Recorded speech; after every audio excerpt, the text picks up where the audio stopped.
Welcome back. Welcome back, everybody. This is a video that I've been preparing to make. I've been spiritually moved to make.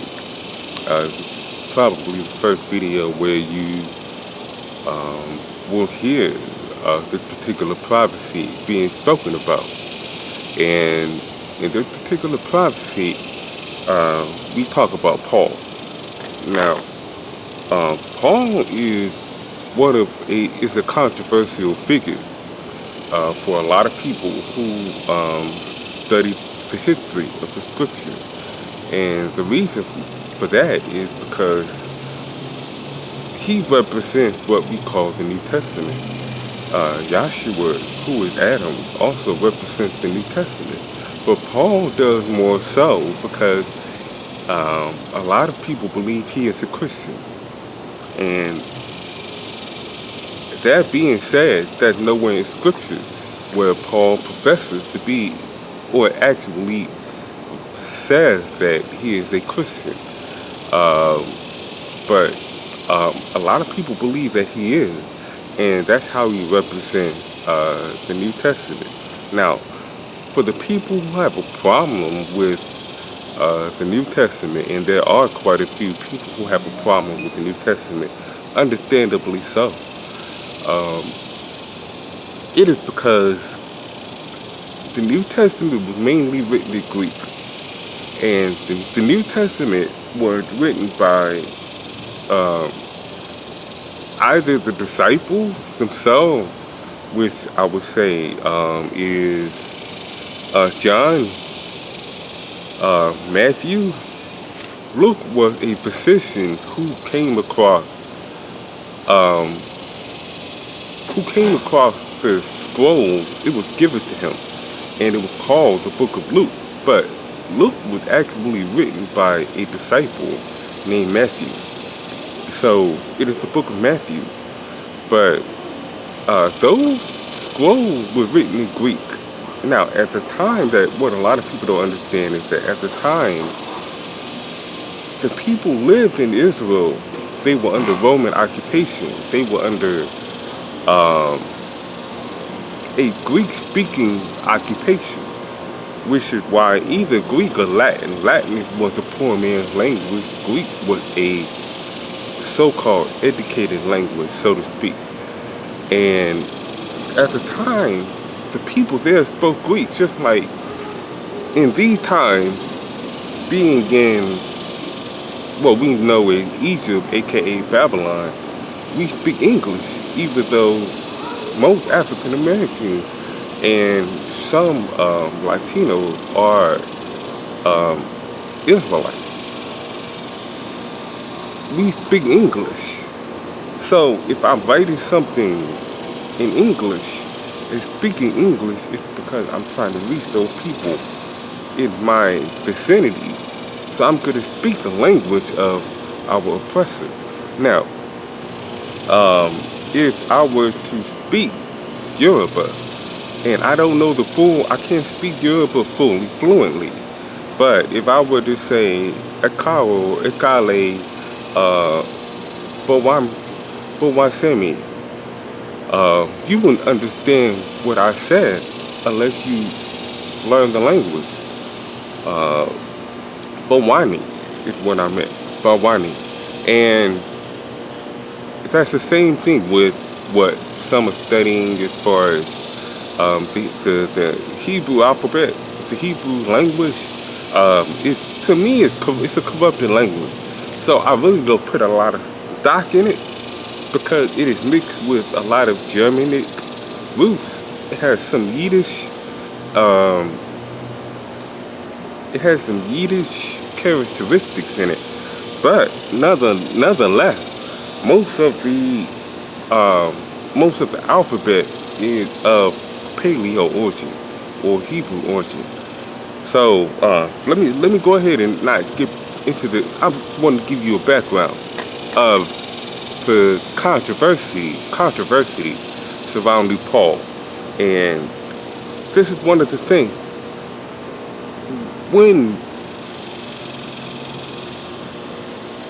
When Yah told Moshe that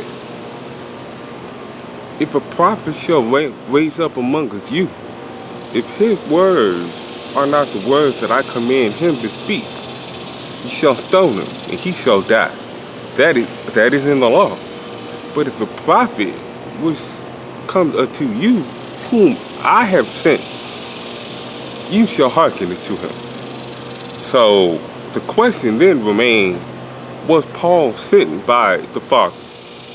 Now, the answer to that is yes. But I'm going to keep this video short. I can show you where the Father, I'm tired today. That's why I look disoriented right now.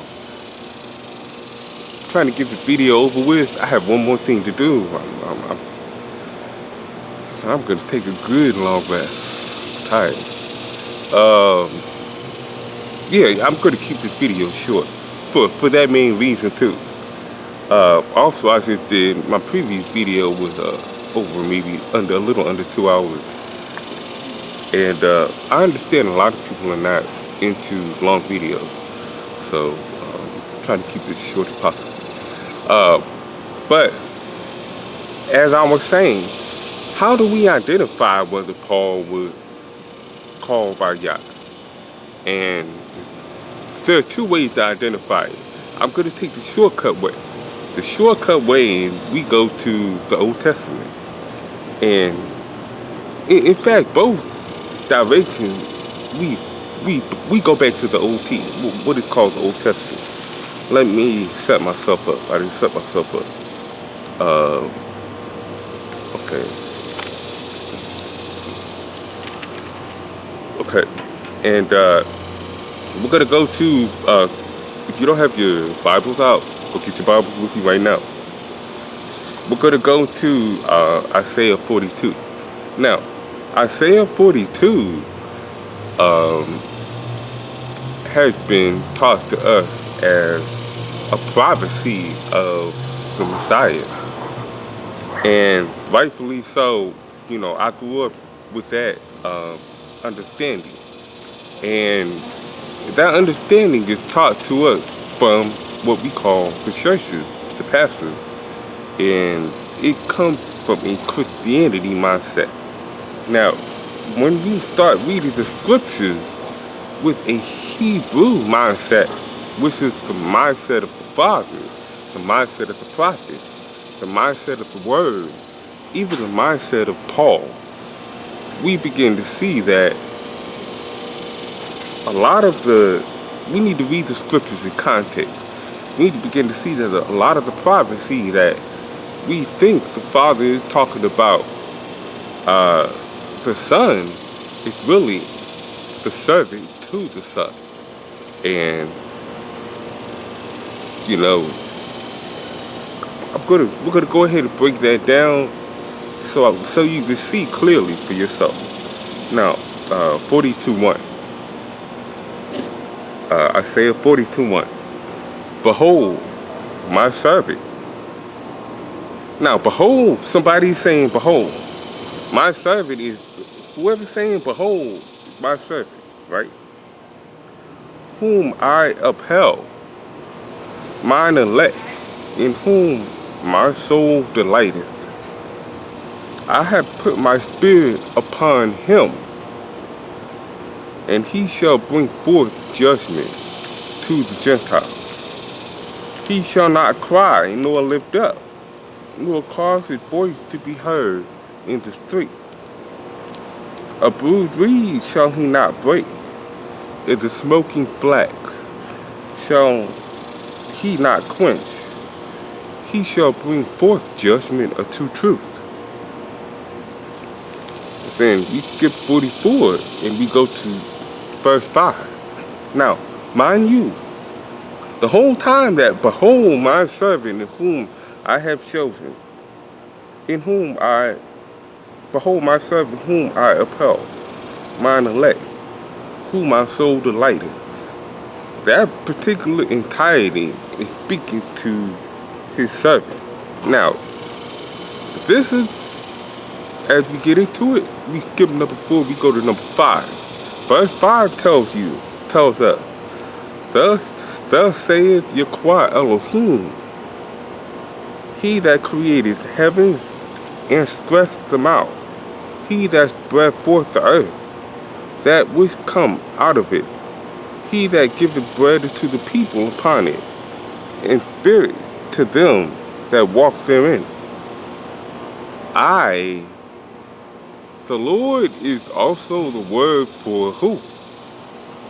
Not the Father. The Father's word is what translated to God. The Lord is the servant. That's what we were not taught. The difference, we think the word God and the word Lord are equal, are the same, and they're not. Just like the Father and the Son, false doctrine have made it equal, but they're not. Because all things had to be put according at his feet. All powers, all principalities at the end of days had to be put to his feet. Then even he himself had to humble himself to the Creator. So the Father and the Son are not equal. So, but anyway, we go to verse 5. And verse 5 gives you two different entities, as I was saying. Thus said Yahweh Elohim, he that created heaven and stretched them out, he that spread forth the earth, and that which come out of it, he that giveth bread to the people upon it, and spirit to them that walk therein. Then it tells you, it separates. I, Adam, have called thee in righteousness, and will hold thine hand, and will keep thee. Or I can backtrack, and I can say, I, Yahshua, have called thee in righteousness.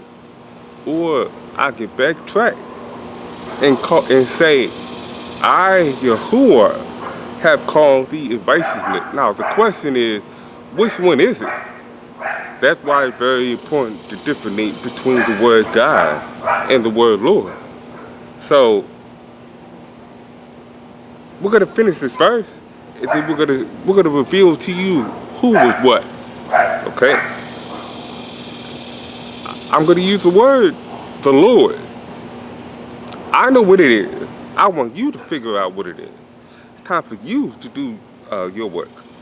I, the Lord, have called thee in righteousness, and will hold thine hand, and will keep thee, and give thee a covenant of the people for a light of the Gentile.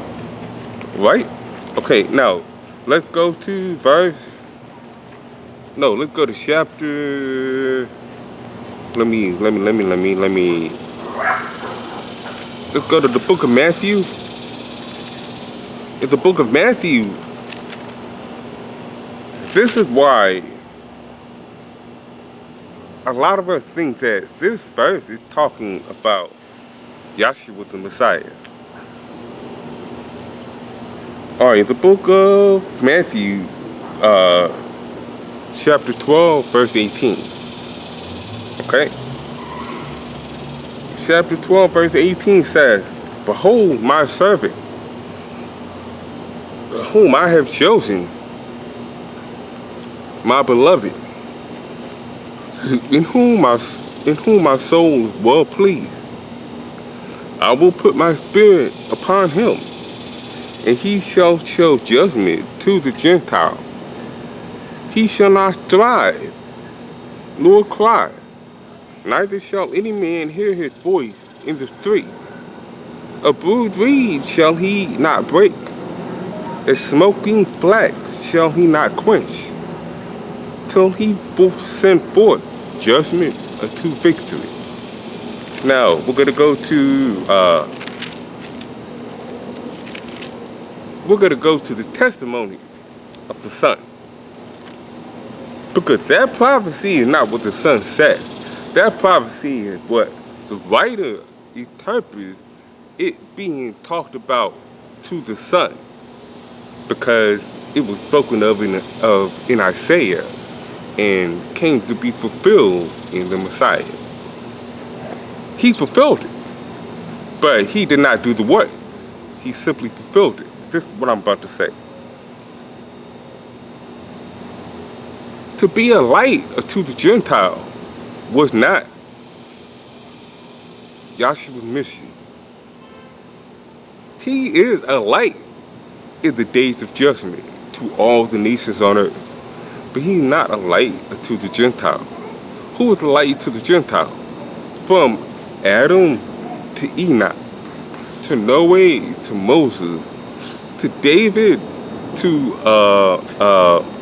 Isaiah, to Jeremiah, to Ezekiel, to Habakkuk. All these prophets were Hebrew men. None of them went to the Gentile. None of them prophesied and spoke to the Gentile. Not one. Except for one man. And that man was sent by the Messiah. We're going to get into that. Go to Matthew 15.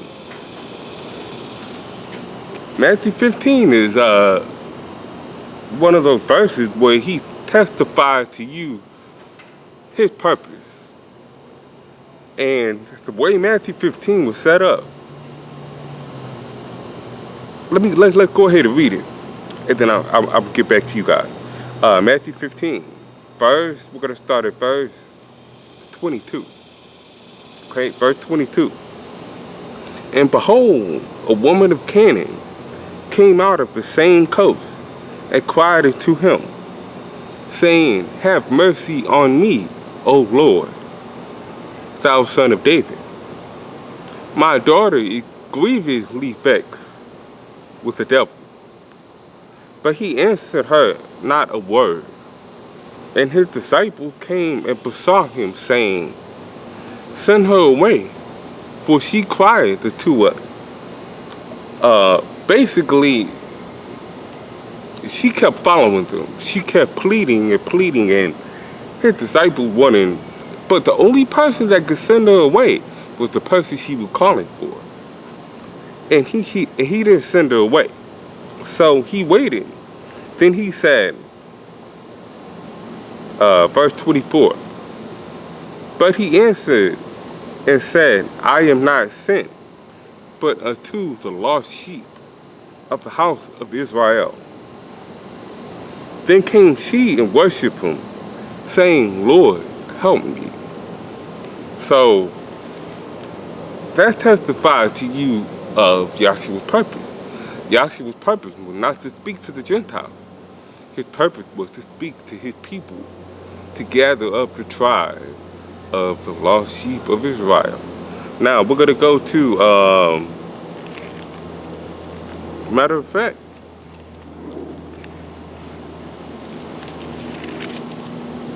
I should have. We're going to go to Paul. Let me find it.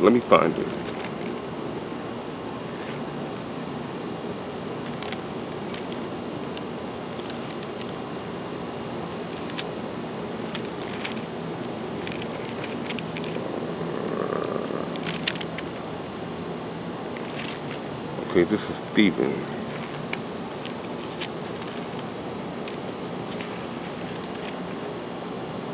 Okay, not to make this video any longer. I really didn't plan ahead coming in, but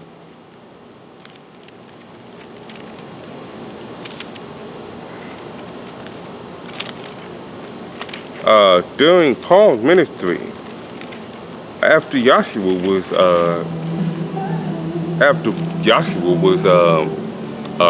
crucified, put on the stake, he rose, and his mission had not yet been completed. The Father's prophecy, the Father's word had not yet been completed. You know what? Let me go back. Let's go back to Isaiah 42.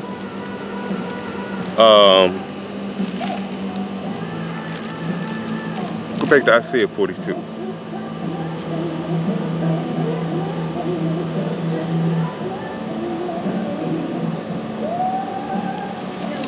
Okay, let me find it.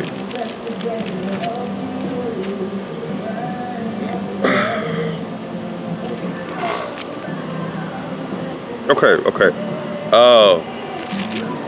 Isaiah 49. Go to Isaiah 49. Isaiah 49. It tells you.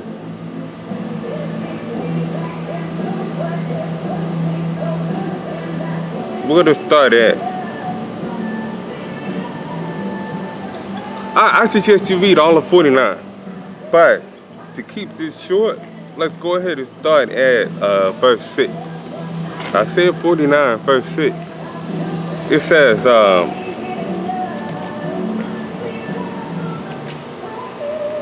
and he said, it is a light thing that thou shalt be my servant, to raise up the tribes of Jacob, and to restore, to preserve the Israel, the remnant, to restore the remnant of Israel. And also, I will also give thee for a light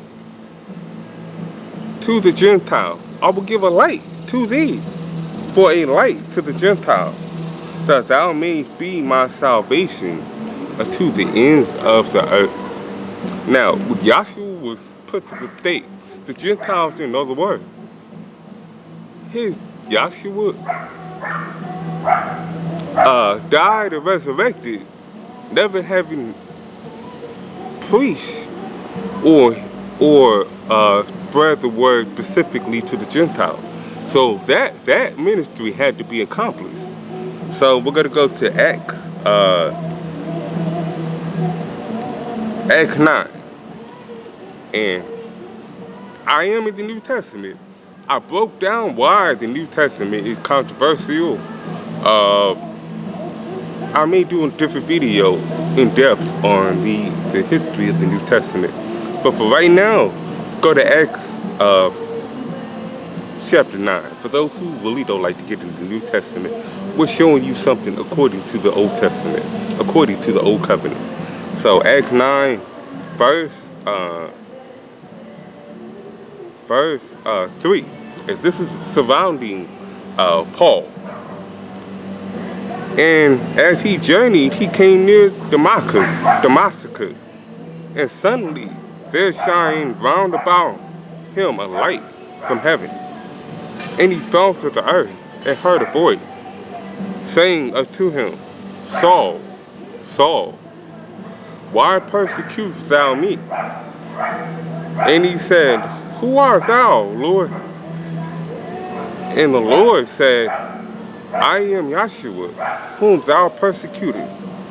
It is hard for thee to kick against these pricks. So, after his death and resurrection, he called one man, only one man, to go. Let the word tell it. Let's go to verse 14. Okay, and verse 14 says, And here he hath authority from the chief priest to bind all that call on thy name. Okay, well, let's go to verse,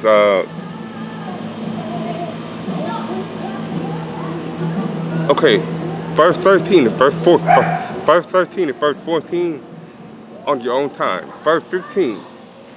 But the Lord said unto him, Go thy way, for he is a chosen vessel unto me, to bear my name before the Gentiles and kings and the children of Israel. For I will show him how many great things he must suffer for my name's sake. Okay? So Isaiah 42 is a prophecy of who? Not the prophecy of the Messiah, because the Messiah was not sent to the Gentiles. Paul was sent to the Gentiles. So from Isaiah 49, we're going to conclude this back in the what we call the Old Covenant. And I most definitely have to give much due credit to a brother by the name of Kelvin Gibson for revealing this prophecy. This actually is also a prophecy of Paul in the New Covenant. Let me find it. Go to the book of Nehemiah.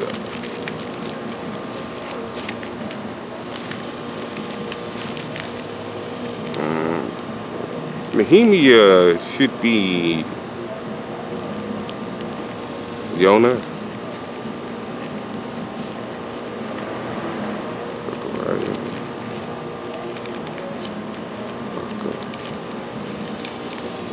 Okay, give me a second. Let me find it. But if you've already found it, go to the book of Nehemiah, chapter 2. And we're going to start at verse 1. Let me find it.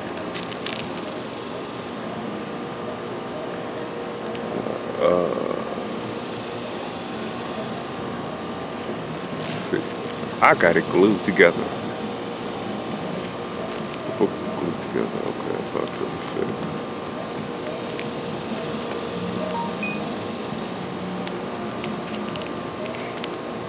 Okay. Nehemiah, verse 2.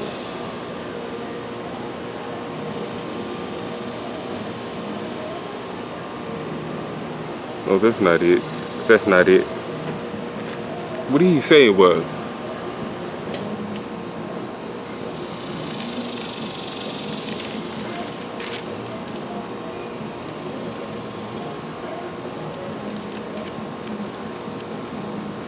Well, in any event, we're going to keep this video short.